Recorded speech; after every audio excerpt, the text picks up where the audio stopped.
I call to order this regular meeting of this Mount Pleasant City Commission this Monday, February 10th, 2020. I would ask that you please rise for the Pledge of Allegiance. I pledge allegiance to the flag of the United States of America and to the republic for which it stands, one nation, under God, indivisible, with liberty and justice for all.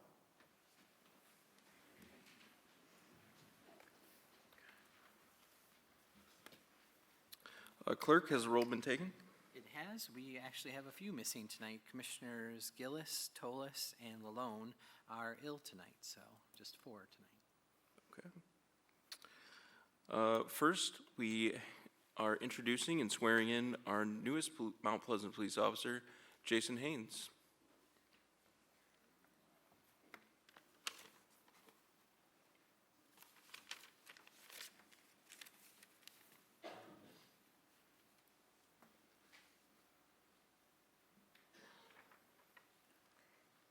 You can come up to the front and take pictures if you'd like. It's fine too. Besides coming to these meetings, I get to do one of the most exciting things that I get to do, not too often, and that's swearing a new police officer. I'm pleased to announce Jason Haynes as our newest officer. He comes to us with 26 years of law enforcement experience, 23 with the Department of DNR, Department of Natural Resources as a detective lieutenant, and prior to that, 3 years as a Michigan State police officer. Him and his wife recently relocated and live in the city, and she is faculty at CMU. So we're very excited to have him aboard, and we expect good things. You want to say anything? Director, I would just like to extend my gratitude for giving me the opportunity to serve on a team of highly professional law enforcement officials. As you know, and I'm sure the Commission understands, that the policing community is a fairly small world, and each agency has a reputation that is based upon its officers and its administration. And I want all of you to know that the Mount Pleasant Police Department has just a top-notch, outstanding reputation throughout the other state law enforcement agencies at all levels. So I am extremely happy to have the opportunity to be part of this team, and I would be failing if I didn't point out the support that I've received from my family on this, specifically my awesome wife, Jamie, who has been supportive of this newest endeavor. So thank you to each of you. Okay, we'll do the swearing. You want to step around here? And raise your right hand and repeat after me, please. I, Jason Haynes, I, Jason Haynes, do solemnly swear that I will support, do solemnly swear that I will support, defend, and uphold the Constitution of the United States, defend, and uphold the Constitution of the United States, the laws of the state of Michigan, the laws of the state of Michigan, and the ordinances of the city of Mount Pleasant. and the ordinances of the city of Mount Pleasant. Congratulations. Thank you, sir.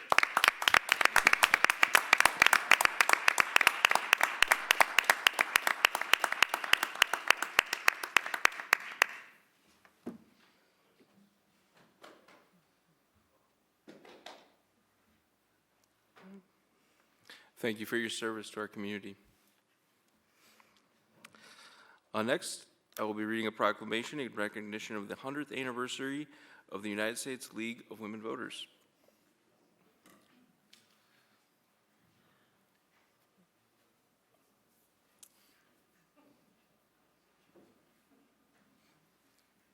All representatives of the League are welcome to come up and accept the proclamation.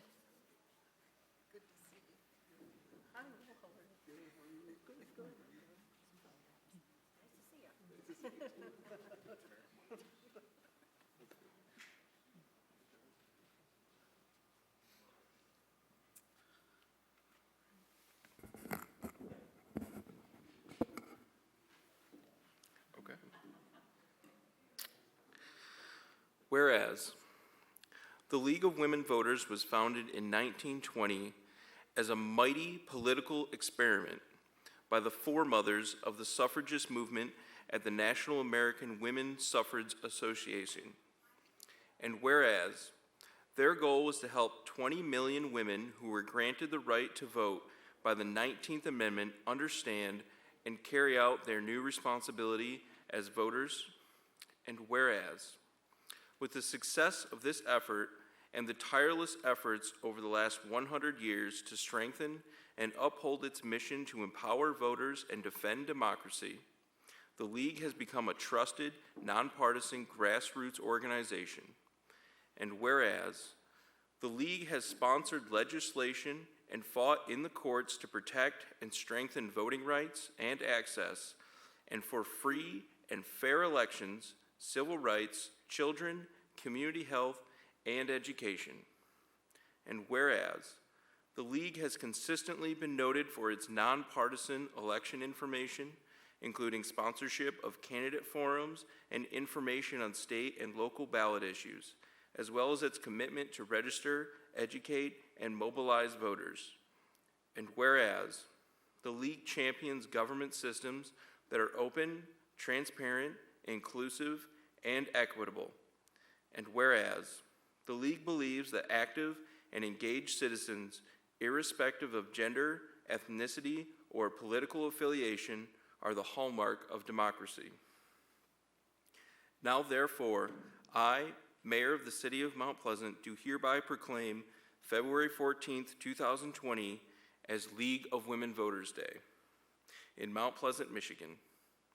And further, we honor and congratulate the League of Women Voters on its 100th anniversary and commend the League for its significant contributions to empowering voters and making democracy work. In witness whereof, I hereunto set my hand on the Great Seal of the City of Mount Pleasant, Michigan, this 10th day of February, 2020.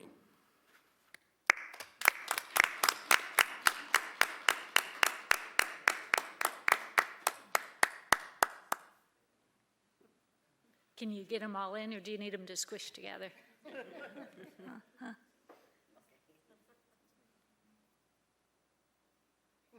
right, great. Thank you. Thank you.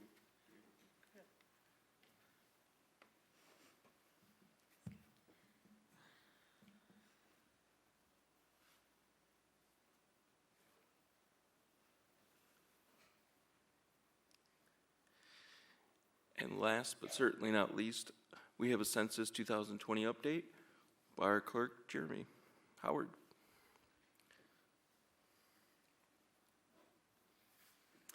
Evening. Go through another quick update, our monthly update on the census to get some good information out there. We obviously are continuing to meet. The City's Complete Count Committee and the Isabella County Census Advisory Committee continue to meet regularly. We have our next meeting coming up in a few days. We have a number of census promotional material out at the front desks, if you've seen throughout City Hall and some of our other buildings.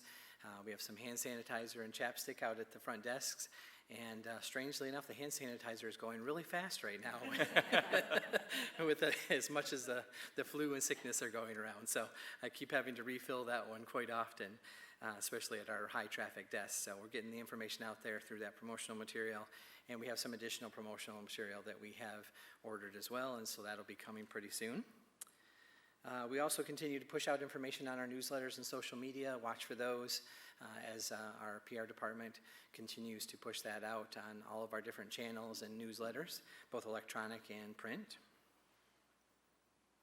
Here's a sneak peek. We actually have some t-shirts that are freshly designed. These are being ordered for staff, volunteers, and promotional items that we can use as we go to events. So that's you'll see those, hopefully staff wearing those potentially maybe on Fridays and some different things to get the word out. And then hopefully we'll get the community wearing them as we pass those out as at events that we have as well. Did meet with CMU specifically the other day. Met with Sean Holk-Reeve, had a very good meeting with him discussing some of the ways that we can make sure that we get an accurate count of CMU students Traditionally, those students are undercounted in most censuses, so college students are something we're obviously focusing on, especially those students who live off campus. We still are hopeful that on campus we'll be using the group quarters enumeration. All signs point to that being the case, so that shouldn't be a problem counting those students who live on campus, but there still are a number of students, obviously, who live inside the city limits that are not living on campus. So we actually have a couple events coming up. March 26th and April 9th we'll be on campus to actually have some events, some all-day events there where we can communicate with students and pass out information. We'll have tablets there where they can actually take the census right there while we're standing there. We'll hopefully be both in the Bovee and in the Park Library across the street in two very high traffic areas. If it's nice, we'll be outside. We'll have some giveaways and some food hopefully, and hope that you can stop by and see. It'll be obviously on campus, but anybody could stop by and take the census who would like to take that on one of the tablets that we'll have there. So look for that, and more information will be coming out as we push that out as well. Some of those t-shirts that you saw, we're hoping to get some of those out at a couple of basketball games to have some of those thrown out at the to the crowd, to the student sections. So hopefully we'll be able to do that at towards the end of February, most likely at a couple of games. Just wanted to talk real quick about the actual census questionnaire. We get comments and questions about, in past, the census has been relatively long. People have said it takes a long time to actually fill it out. So it's actually pretty simple, quick to fill out. There's only 9 questions. You can respond online, you can respond via paper, or you can even respond over the phone. That website that you see on the screen there actually will take you to a census kind of slideshow that will show you the different questions and walk through each question and why that question is asked and explain what the question is.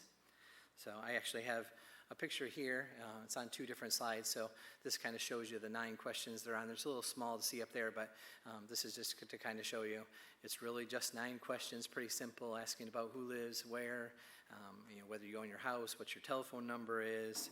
Then on the second page, there's some more information about specifically names, whether, what sex, age, date of birth, race, those type of questions. So there are further pages beyond this one that would be if there are further people in the house that would ask the same questions for the other people that live in the house, but pretty simple to fill out, as you can see. And I'll leave you with this slide again. This is the Shape Your Future, Start Here slide. So that's kind of the motto of the census, and we encourage everybody to keep watching for information. We'll hope the federal government will continue to push out information, and we don't have an actual location yet that you can go to take the census. We're hoping that will come out in early to mid-March. So when we know that information, we'll be able to pass that along as well. Any questions? Any questions for Jeremy? No questions. All right. All right. Thank you. Thank you.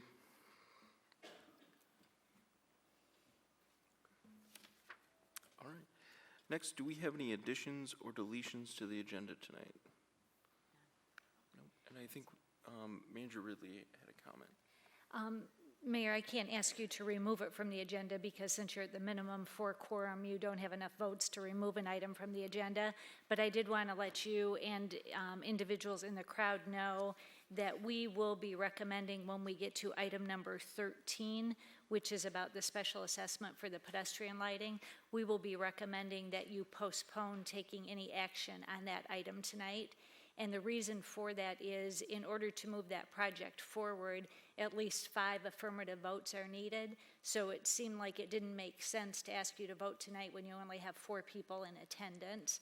So we will be recommending that that item be postponed until your next meeting when you have at least 5 members in attendance, just to give you and the crowd a heads up. Okay. Seeing no additions or deletions to the agenda, I will open up our first public input, and this is for agenda items. So if you'd like to make public comment on an agenda item, please come to the podium, state your name and your address, and you have 5 minutes to address the commission.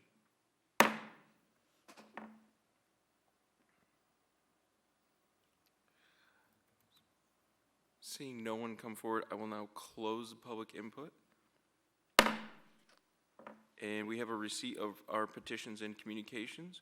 And I'd ask Manager Ridley to start us off.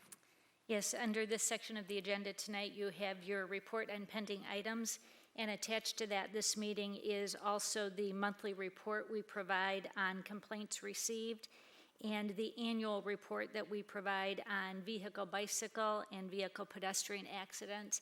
We've been providing that annually for the last couple of years, and it gives 5 years of historical data on the number of accidents that fall in that category and where those might have occurred.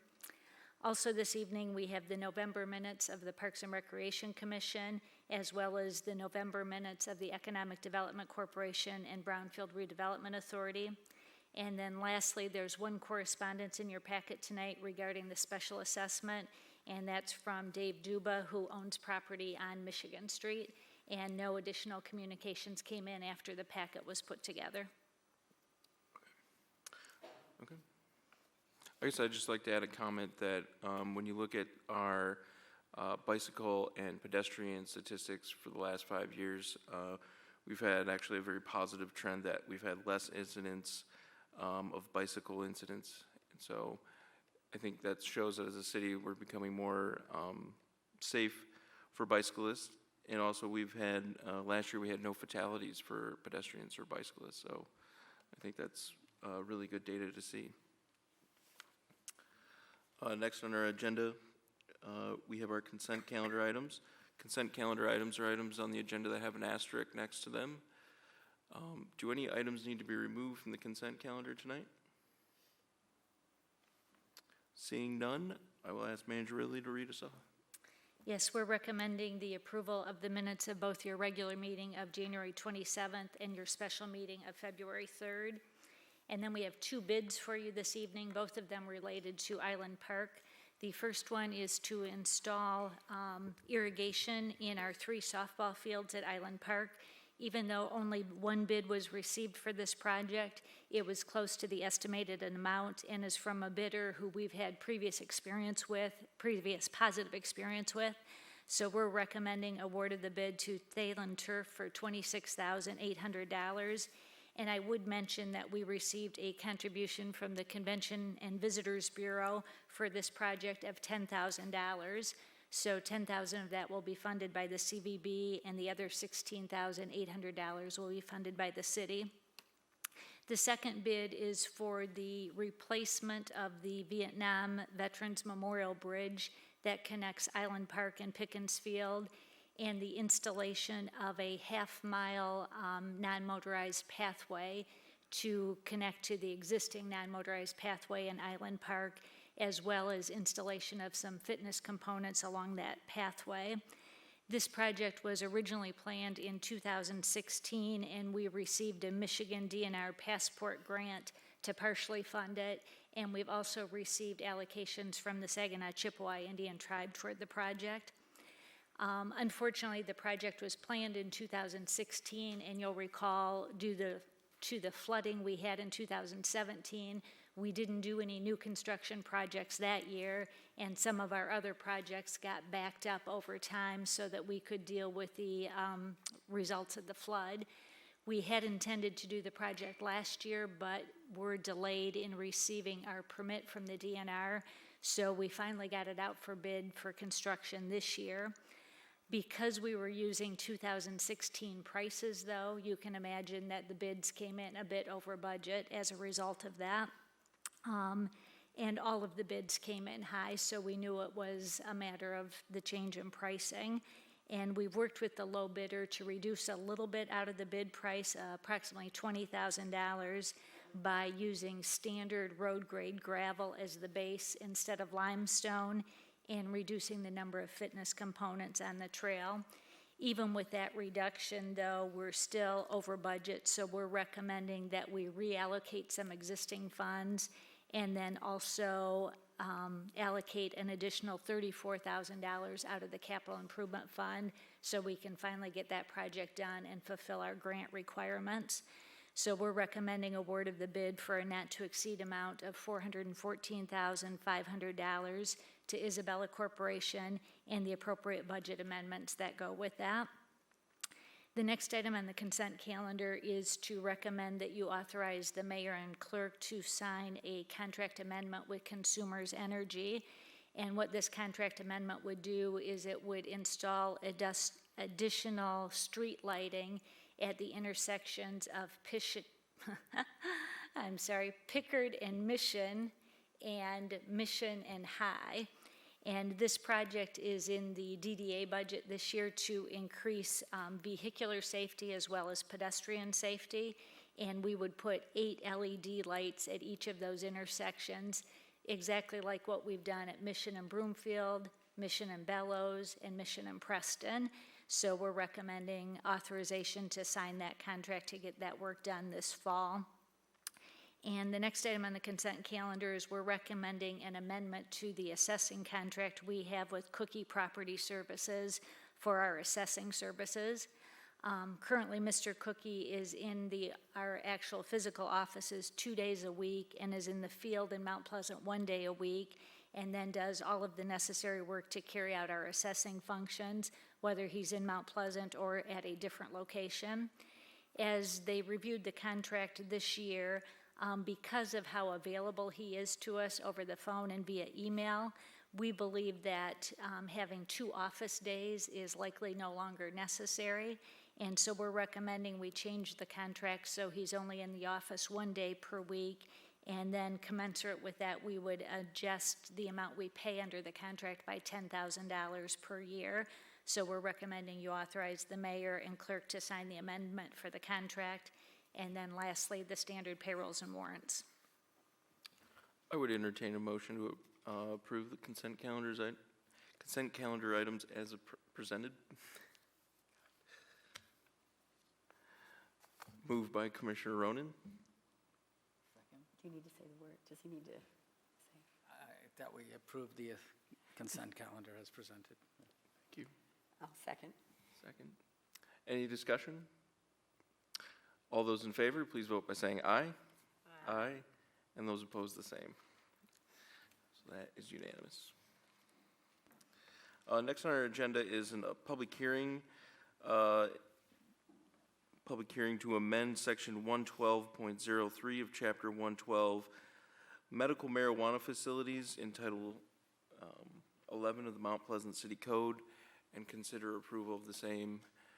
This amendment is really just a minor text change to make more clear the documents that are necessary for a medical marijuana facility application. And Manager Ridley, if you have additional information. No, I would just indicate, as we reviewed the ordinance at the end of last year, that's the only identified change that we recommended, and you asked us to move forward with it. And it would replicate what we require for recreational marijuana applications. And also, quite frankly, it is what we required for medical. And I think of all of the applicants we had, everybody complied with it except for one applicant. So we thought it was fairly clear, but this makes it even more clear by this amendment if you approve it this evening. So after the public hearing, we recommend you approve it as presented. Okay. We'll now open the public hearing. And if you wish to make comment, you can come to the podium, state your name and your address, and you have 5 minutes to address the commission.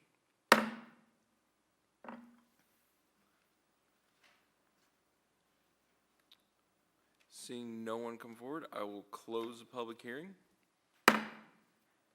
And I would entertain a motion. Vice Mayor Perschbacher. I move to approve the ordinance to amend section 112.03 of chapter 112 as presented. Commissioner Elsager. I'll second that. Any discussion? Seeing none, all those in favor? Oh, no, Commissioner Ronan? Yeah, I just, do we have any update on applications? For recreational establishments, as of Friday, well, as of today, we still have no applications that have been turned in. I'm sorry. It's okay. Seeing no other discussion, all those in favor of the motion, please vote by saying aye. Aye. And those opposed, the same.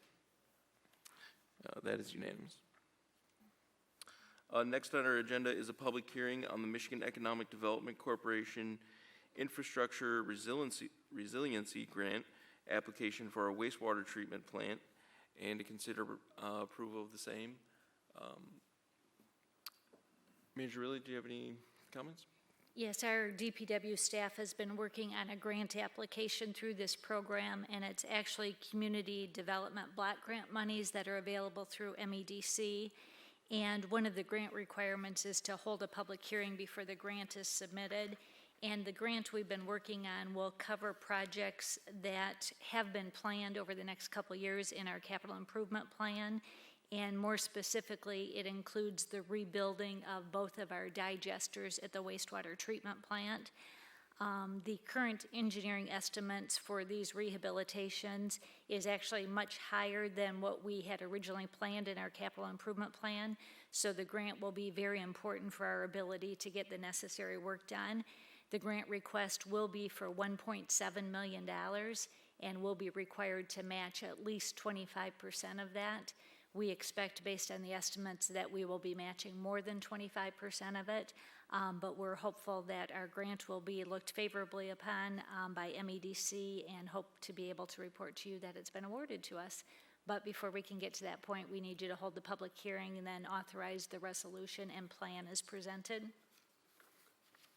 I'll now open the public hearing, and if you wish to make comment, please come to the podium, state your name and your address, and you have 5 minutes.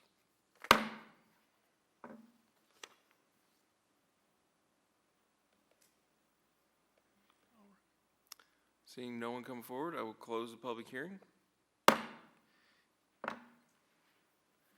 And I would entertain a motion to approve the Commissioner Alsager. I move to approve authorizing resolution and development plan for the Community Development Block Grant. Commissioner Ronan? Second, but she just moved. Okay. Any discussion? Seeing none, all those in favor, please vote by saying aye. Aye.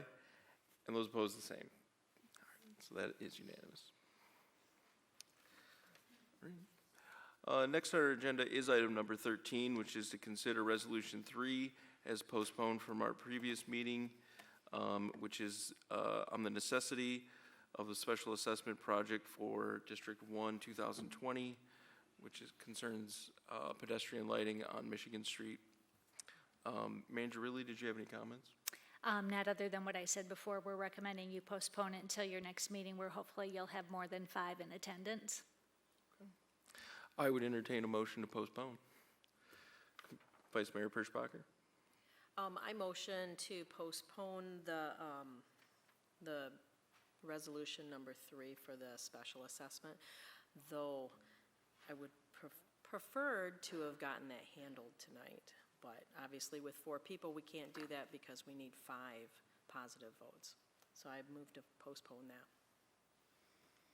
I'll second that. Okay. Any discussion? I would like to thank the office staff. When it came up at the last commission meeting, we asked for several alternatives, and I see that those alternatives, we're not going to discuss them, I agree, but it was just nice to see those alternatives nicely presented and worked out. I mean, it gave us some ideas. Thank you. Okay. Seeing no other discussion, all those in favor of postponement, please vote by saying aye. Aye. Aye. And those opposed, the same. That is postponed unanimously. Item number 14, which is to consider a restrictive covenant requirement associated with the Economic Development Association grant for Industrial Park South Detention Pond, which was also postponed at our last meeting. And I will ask Manager Riley, did you have any comments? Yes, as you indicated, we asked that you postpone it at the last meeting so we could hopefully gather some additional information on it. And since that time, we and the city attorney have had additional conversations with both staff and the attorneys at the EDA to see if we could convince them to reconsider the requirement to have those restrictive covenants in place for the EDC-owned parcel. Unfortunately, we did not make any progress in getting them to change that requirement. They have unwavered on that, but they did give us additional clarity on what that requirement really means. And basically, when the EDC sells that land, As long as it's used for an industrial purpose, there will be no issues with the grant. If it's used for something that may be more commercial in nature, the EDA would have to review that use and sign off on it. And if it's something that they don't think is appropriate for what the grant was trying to accomplish, they may not sign off on it, or they may require that if the sale goes forward, that we repay the grant. The other thing they indicated is if it was for an activity that is illegal at the federal level, they may not sign off on something like that, such as a marijuana facility. So we feel like we have better clarity on what they would sign off on and what they wouldn't than what we had 2 weeks ago. The other thing that has occurred since 2 weeks ago is we had the meeting with the Economic Development Corporation to talk to them about their willingness to consent to having the covenants recorded for the property that they own. And as they did their evaluation, they balanced the benefit of expanding the pond, which will have some immediate positive impact to the park, because as Mr. McBride mentioned, there's 2 or 3 companies that are anxious to expand and are waiting for the expansion of the pond in order to do that. And the Economic Development Corporation also felt like the impact on marketing, now that we have better clarity on what could go there, is not as great as what we were first concerned about. And if they really had an offer from one of those activities that the EDA may not approve, their feeling was they could either not go forward with the sale so that we wouldn't have to pay back the grant, or if they thought that what was coming to that property was so worth it, they could negotiate the price of it so that the city maybe would have additional funds to pay back the grant if required. So they felt the benefits of expanding the pond outweighed any risk in marketing that they may have. So they actually passed a motion authorizing the approval of the recording of the covenants. So we're before you tonight suggesting that you take the same action. Although there is some risk there, we feel that the risk is not as great as what we were first concerned about. So we would recommend you pass the motion to authorize the recording of the covenant so that we can formally accept the grant.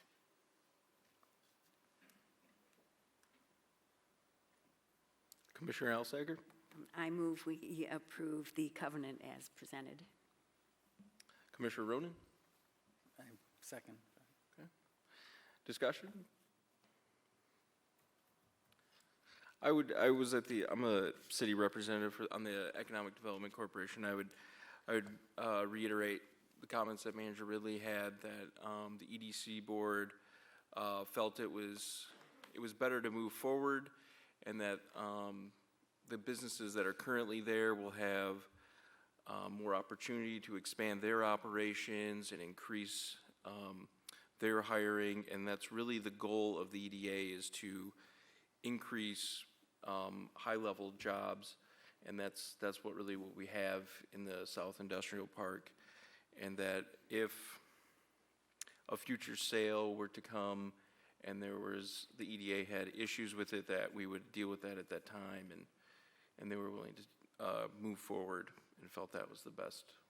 So, seeing no other discussion, all those in favor of approving the EDA resolution or amendment? I'm sorry. Please vote by saying aye. Aye. And those opposed, the same. Okay. That is unanimous. Next on our agenda is announcements on city-related issues and new business.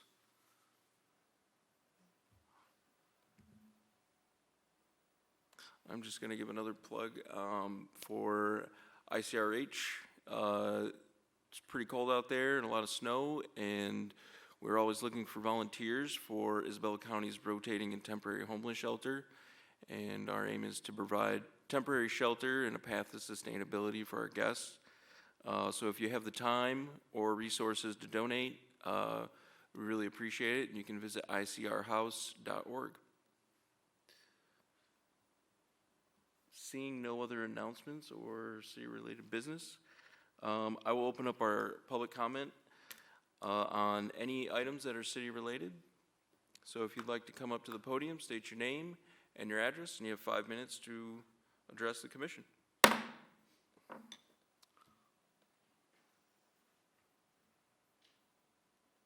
Seeing no one come forward, I will close the public comment. And we will be recessing for a work session upstairs on a presentation from the Central Michigan University Center for Applied Research and Rural Studies on mayoral election research.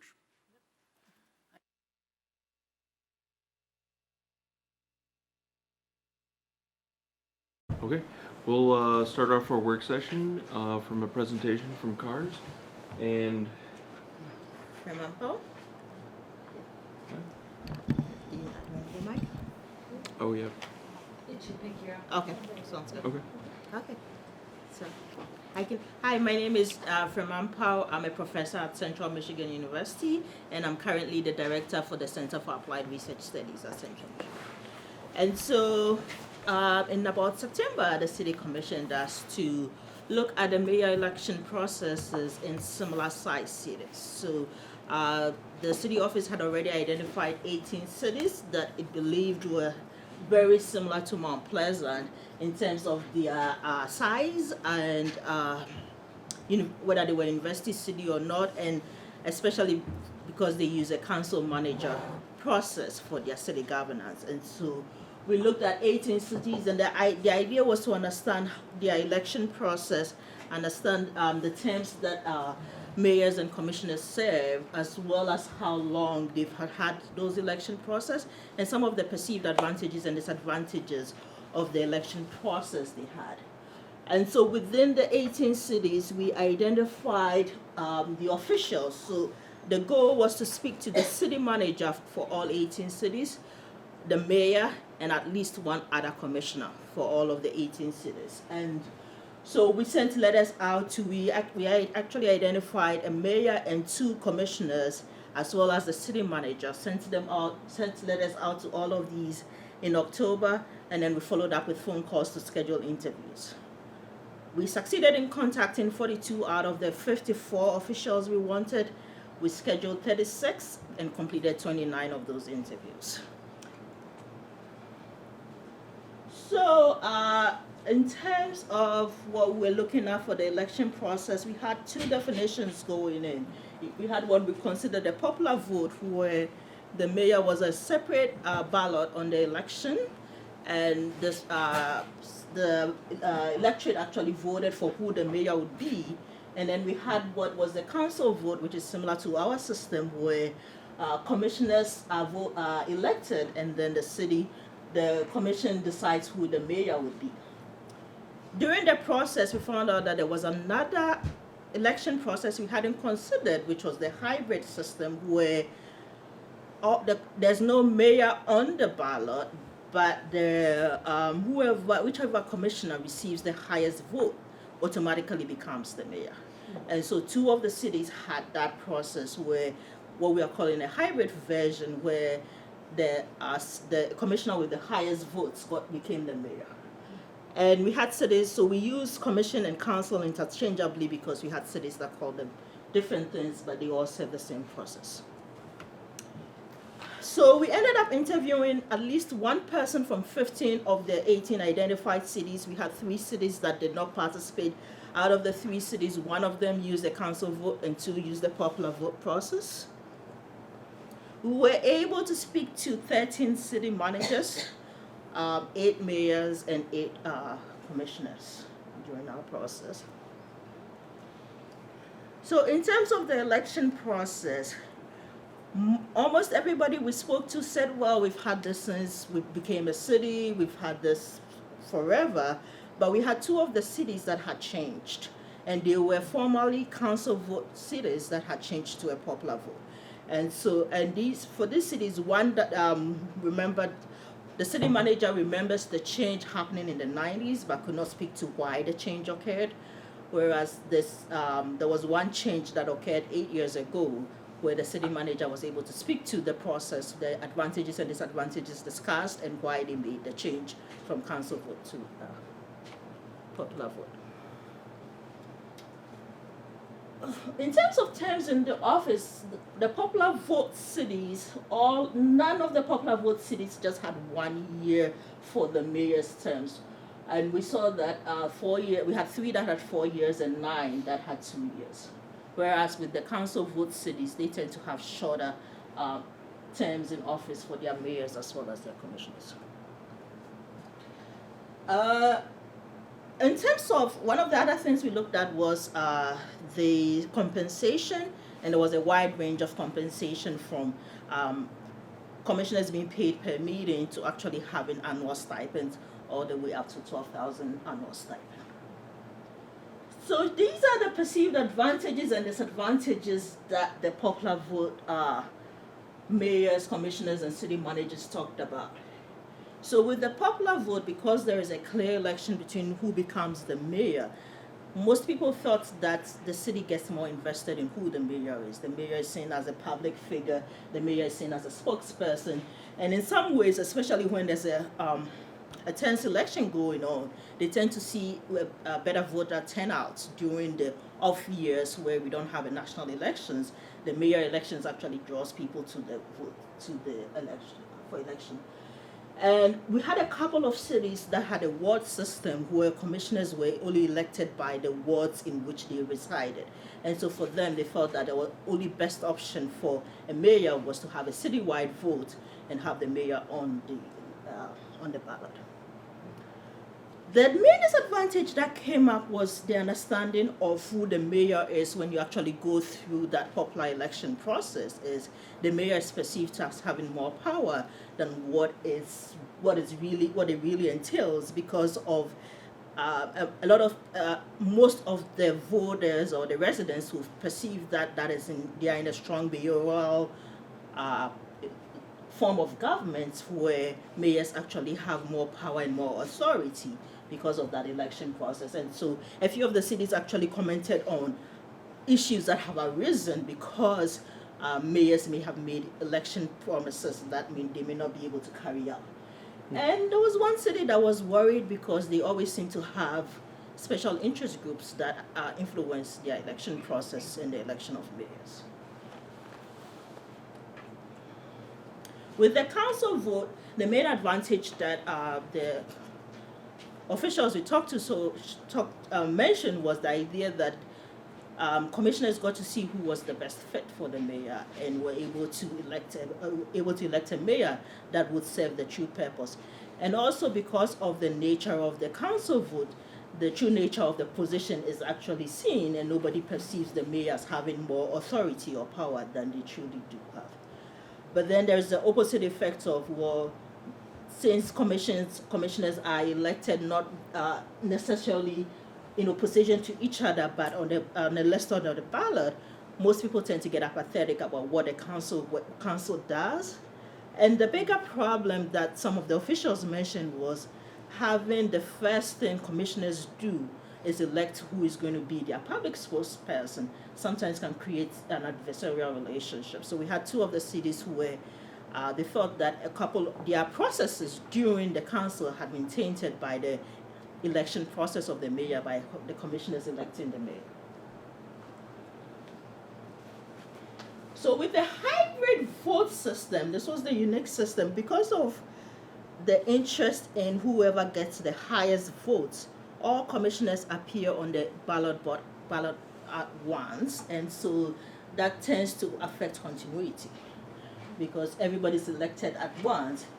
And also, a few of the officials thought that it may restrict people from actually entering to become commissioners because there were a few people that were just interested in being commissioners and not necessarily being mayors. But you're never sure if you're going to be the highest election vote getter, so you may end up being mayor even if you didn't want to. And so that was the main disadvantage that the hybrid system experienced. One of the final questions we asked was whether they had had any discussions about their election process.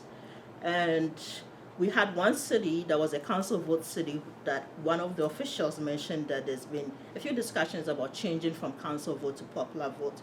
And that conversation has been ongoing for a while, but it hasn't happened. And there was one official that mentioned the preference for the strong mayoral form of government instead of the council manager form of government.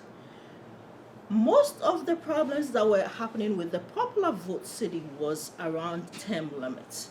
And so a few cities had term limits where commissioners who then chose to become mayors were affected by their service as commissioners because it was counted concurrently. And so if you served as a commissioner for 3 terms and you became a mayor, you only had 1 term to serve as a mayor and you could not take additional terms for mayors. And so that was the process that had been discussed, changing as what are the term limit policies. And then there were a couple of cities that were actually considering moving from the off years to balancing their local elections with the national and state elections to improve the voter turnout. But there was the fear that may actually limit the discussion that happens about local elections if the focus is on state and national elections. And those were our major findings. I would entertain any questions at this point.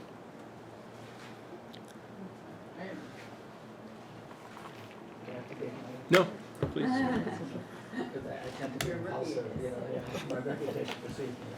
But, it seems like there was you sampled about 54% of the initial sample size.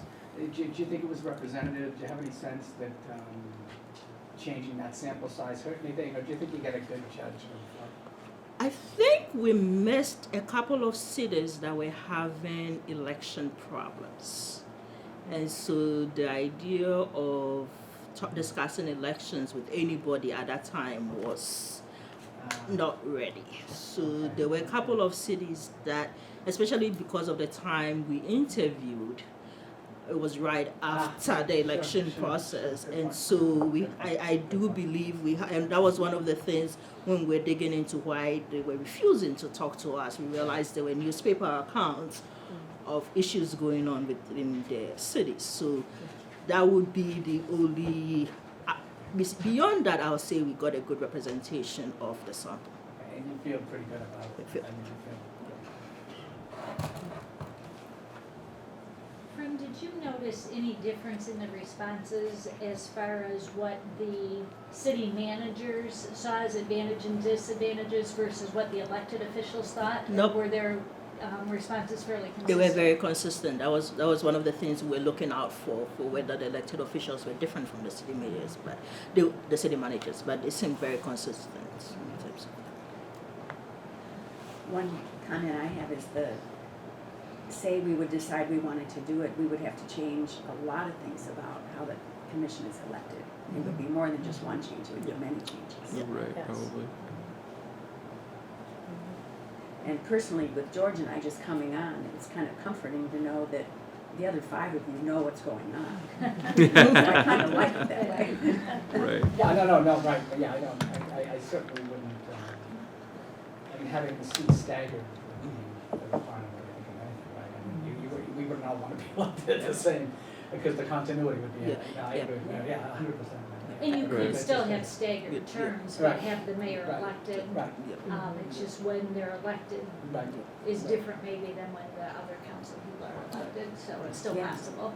Right, Yeah. sure. the only cities that didn't have the staggered were the hybrid cities. But even then, well, for most of the time, commissioners were re-elected, but there were a few times that the state was wiped off. Yeah, I can To see be that. honest, given the current political climate, the idea of having one person designated is more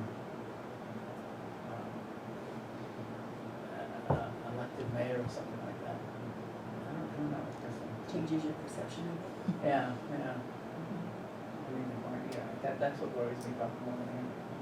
And was there a sense that people use this term weak mayor, which I don't quite, I mean, I get it, but it's not.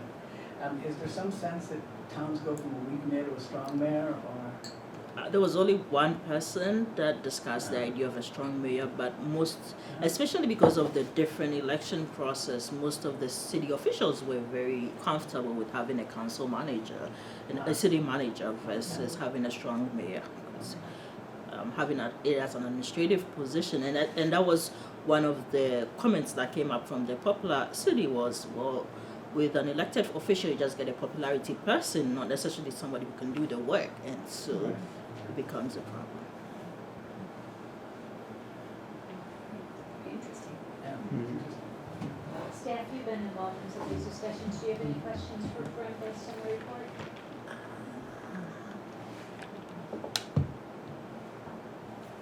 Do you guys have any other questions for her? Thank you. That was very well done. Thank you. Thank you very much, and you're welcome to stay as they further discuss it, or if you want to get on with your evening, you're welcome to do that as well. I can stay just in case. So the last part of our work session agenda was to talk about what you see as the next steps.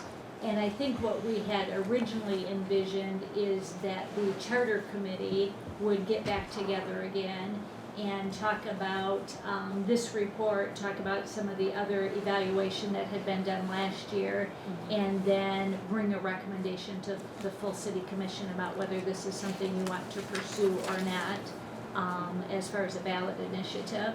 But I didn't want to presume that was still your desire of how to move forward with it, so I wanted to make sure either we do that or see what other thoughts you might have about next steps to bring this, to move this along. Okay. Having the charter committee look at it, I think is a good idea. Yeah. Okay. I think most of the charter committee is here, actually. I think it's me, Vice Mayor Perschbacher, and Commissioner Ronan, so yes, yes. So you can just keep talking. Right, yeah. I'll just listen. I'm interested in Mary's, sure, that'd be great, I have the charter committee get together. Is there other data or other? There was some additional research that the charter committee had done last year on it, so we can share that with the That'd be group. great, that'd be great. And just to clarify, especially since you two commissioners are new, the charter committee makes a recommendation to the full Sure, commission. sure. It's ultimately up to the full commission whether an item like this change would go on a ballot or not.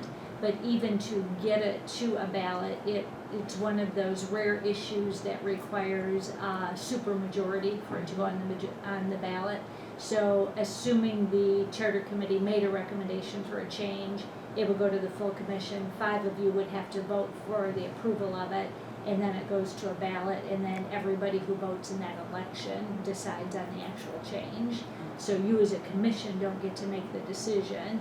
The only thing you get to decide is does it go on the ballot or not? Yeah, and how we would want to frame it. Right. Right, that would be, I mean, Yeah. So that's what the charter committee would make a recommendation on, is the best way to frame it potentially.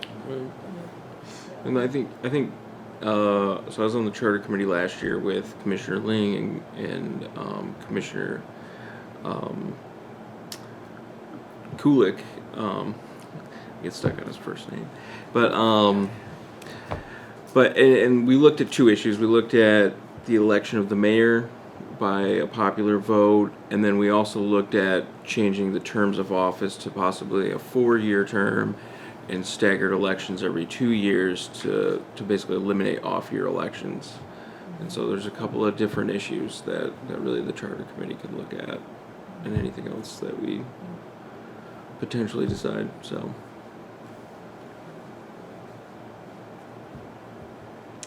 I guess with no other discussion. All right. Well, I guess I would move to adjourn. All right. We are adjourned at 8:03. You're being so gentle.